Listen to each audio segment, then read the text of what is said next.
227 ಕೋಟಿ ರೂಪಾಯಿಗಳ ಅಭಿವೃದ್ಧಿ ಕಾರ್ಯಕ್ರಮಗಳು, ಸುಮಾರು 98 ಕೋಟಿ ರೂಪಾಯಿಗಳು ಲೋಕಾರ್ಪಣೆ, 128 ಕೋಟಿ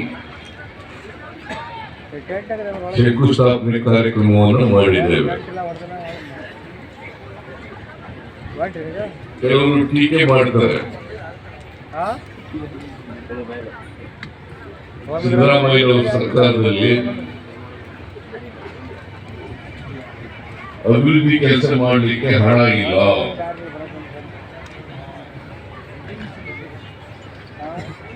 ಇದು ಸುಳ್ಳು ಅಂತಕ್ಕಂಥದ್ದನ್ನ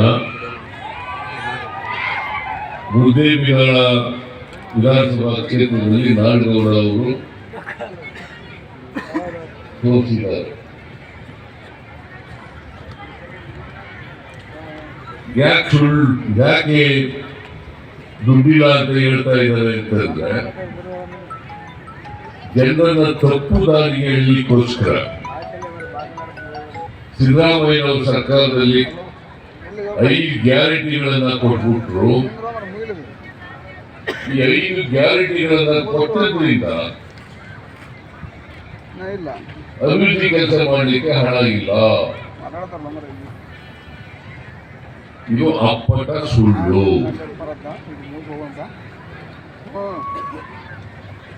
ಅಭಿವೃದ್ಧಿ ಕೆಲಸ ಮಾಡಲಿಕ್ಕೆ ಹಣ ಇತ್ತು ಹೋದ್ರೆ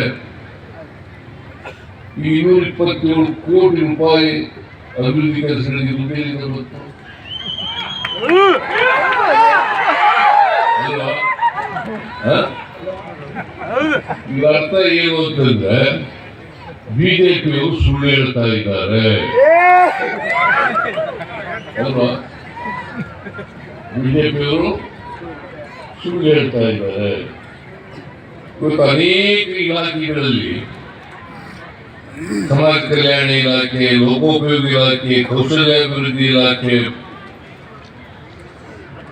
ಕರ್ನಾಟಕ ನಗರ ನೀರು ಸರಬರಾಜು ಮಂಡಳಿ, ಕೃಷಿ ಮಾರಾಟ ಇಲಾಖೆ, ಉನ್ನತ ಶಿಕ್ಷಣ ಇಲಾಖೆ, ಹೀಗೆ ಅನೇಕ ಇಲಾಖೆಗಳ ಅಭಿವೃದ್ಧಿ ಕೆಲಸಗಳಿಗೆ ಇವತ್ತು ಚಾಲನೆಯನ್ನು ಕೊಟ್ಟಿದ್ದೇವೆ.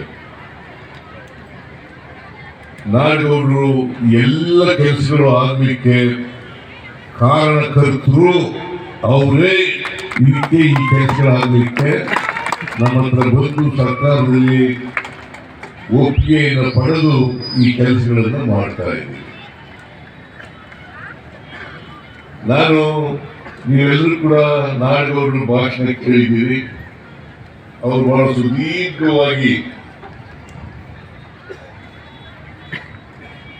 ಅನೇಕ ವಿಚಾರಗಳನ್ನ ನಿಮ್ಮ ಮುಂದೆ ಪ್ರಸ್ತಾಪ ಮಾಡಿದ್ದಾರೆ.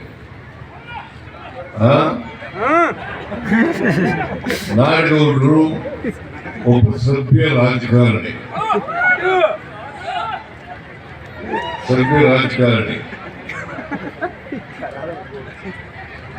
ಮತ್ತೆ ಬಹಳ ಬಿಜಾಪುರ ಜಿಲ್ಲೆಯಲ್ಲಿ ಒಬ್ಬ ಹಿರಿಯ ರಾಜಕಾರಣಿ ಇರ್ತಕ್ಕಂಥದ್ದನ್ನು ತಾವೆಲ್ಲ ತಿಳ್ಕೊಂಡಿದ್ದೀವಿ. ಅವರು ಮಂತ್ರಿ ಆಗಲಿಕ್ಕೆ ಎಲ್ಲ ಯೋಗ್ಯತೆಗಳು ಕೂಡ ಇದ್ದು, ಆದ್ರೆ ನಾವು ಮಂತ್ರಿಗಳನ್ನ 15% ಜಾಸ್ತಿ ಮಾಡಲಿಲ್ಲ, 15% ಮಾತ್ರ ಮಾಡಬೇಕು. 224 ಜನರಲ್ಲಿ 34 ಜನ ಮಂತ್ರಿಗಳನ್ನು ಮಾತ್ರ ಮಾಡಬೇಕು ಕಾನೂನು ಪ್ರಕಾರ. ಹಾಗಾಗಿ ಅವರಿಗೆ ಅರ್ಹತೆ ಇದ್ರೂ ಕೂಡ ಮಂತ್ರಿ ಮಾಡಲಿಕ್ಕೆ ಸಾಧ್ಯ ಆಗಲಿಲ್ಲ. ಅದಕ್ಕೆ ಅವರಿಗೆ ಒಂದು ಚೇರ್ಮನ್ ಗಿರಿಯನ್ನು ನಾವು ಕೊಟ್ಟಿದ್ದೀವಿ. ಸೋಪ್ಸ್ ಅಂಡ್ ಡಿಟರ್ಜೆಂಟ್ಸ್ ಕಂಪನಿಗೆ ಅವರನ್ನ ಚೇರ್ಮನ್ ಮಾಡಿದ್ದೀವಿ.